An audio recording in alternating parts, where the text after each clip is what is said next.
Добро пожаловать в мой канал.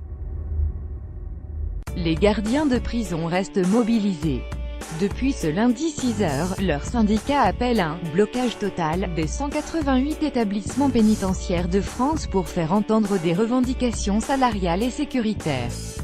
Ils doivent également être reçus par la ministre de la Justice dans l'après-midi. La semaine dernière, parallèlement à la mobilisation des gardiens dans toute la France, l'UFAPUNSA 40% et la CGT pénitentiaire environ 15% ont participé à des négociations avec le gouvernement, mais les organisations ont refusé samedi de signer le projet d'accord qui en est sorti. Des agressions à répétition alimentent la colère des gardiens de prison qui jugent leur profession dangereuse, mal payée et mal considérée. C'est l'agression de surveillants par un détenu djihadiste à Vendin-le-Vieil-Pas-de-Calais, le 11 janvier, qui a mis le feu aux poudres. Pas plus tard que ce dimanche, 2 agents, un homme et une femme, du centre pénitentiaire de Longuenesse, Pas-de-Calais ont été frappés par un détenu muni d'une barre de fer. Dimanche toujours, un surveillant de la maison d'arrêt de Châteauroux-Indre a été agressé par un détenu qui lui a jeté une chaise en criant « Allah Akbar, Dieu est le plus grand », selon le parquet de Châteauroux.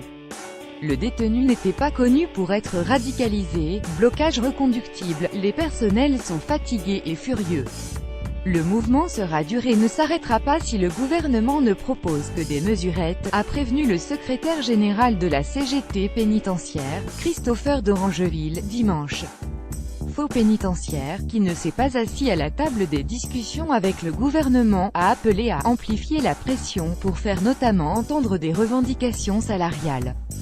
La CGT et FO ont prévenu que le mouvement de blocage des prisons est reconductible jusqu'à ce que le gouvernement entende leurs revendications. FO a appelé les gardiens de Longuenesse, Pas-de-Calais à ne pas prendre les clés ce lundi, ses staff ailleurs à ne pas prendre le travail et à laisser les forces de l'ordre prendre le relais. Des blocages dans toute la France. À Fleury-Mérogis-Essonnes, plus grande prison d'Europe avec plus de 4300 détenus, environ 150 surveillants se sont rassemblés peu après 7 h et bloquent l'accès à la prison au moyen de barricades faites de pneus et de palettes. Je compte sur vous pendant ces négociations pour bloquer, a lancé sur place, aux grévistes, le secrétaire général de FO, Emmanuel Baudin, les appelant à « revenir demain ». À Fresnes-Val-de-Marne, une cinquantaine de gardiens se sont rassemblés dans le calme. La mobilisation est aussi suivie dans le reste de la région parisienne Melun, Villepinte. Des blocages ont également été mis en place à Metz et Sarreguemines-Moselle, Saint-Mihiel et Montmédy-Meuse, Écrouves, Nancy et Toul-Meurthe-Moselle, Strasbourg et Eurmingen-Basserin, Mulhouse et Ensisheim-Morin. En Auvergne-Rhône-Alpes, les principaux établissements sont bloqués et le resteront, jusqu'à ce qu'on nous déloge, a indiqué à l'AFP Dominique Verrière, secrétaire régional de l'UFAPUNSA majoritaire. 115 établissements sont bloqués en France, sur les 188 du pays, affirme le secrétaire national de FO, Emmanuel Baudin. Selon l'UFAPUNSA, qui s'exprime sur France Info, plus de 120 établissements sont touchés. L'administration pénitentiaire, pour sa part, évoque, dans un communiqué, 35 établissements concernés. Discussion ce lundi avec la ministre de la Justice. La garde des Sceaux, Nicole Belloubet, a annoncé dans la nuit qu'elle recevrait ce lundi, à 13 h, les organisations syndicales après le rejet des propositions du gouvernement, dans un climat de tension alimenté par des agressions à répétition. La ministre de la Justice souhaite reprendre immédiatement le dialogue. C'est la raison pour laquelle elle recevra, dès ce jour, l'ensemble des organisations syndicales représentatives, a indiqué un communiqué de ministère.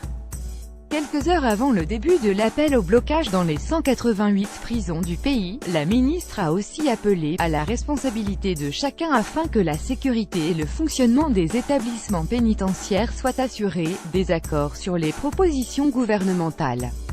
L'UFAPUNSA et la CGT estiment que les propositions du gouvernement contenues dans le projet d'accord sont bien en deçà des attentes des collègues mobilisés, notamment concernant les indemnités et le statut des 28 000 surveillants. Ils jugent aussi insuffisante la proposition de 1100 créations de postes sur 4 ans. Dimanche, la ministre de la Justice a pris acte du refus de signer le texte pourtant négocié avec le gouvernement la semaine dernière sur la base d'une plateforme commune de revendication. La garde des Sceaux a mis en avant les mesures concrètes pour renforcer la sécurité des personnels et des moyens apportés par ce texte, citant la création d'emplois et une prise en charge spécifique des détenus radicalisés.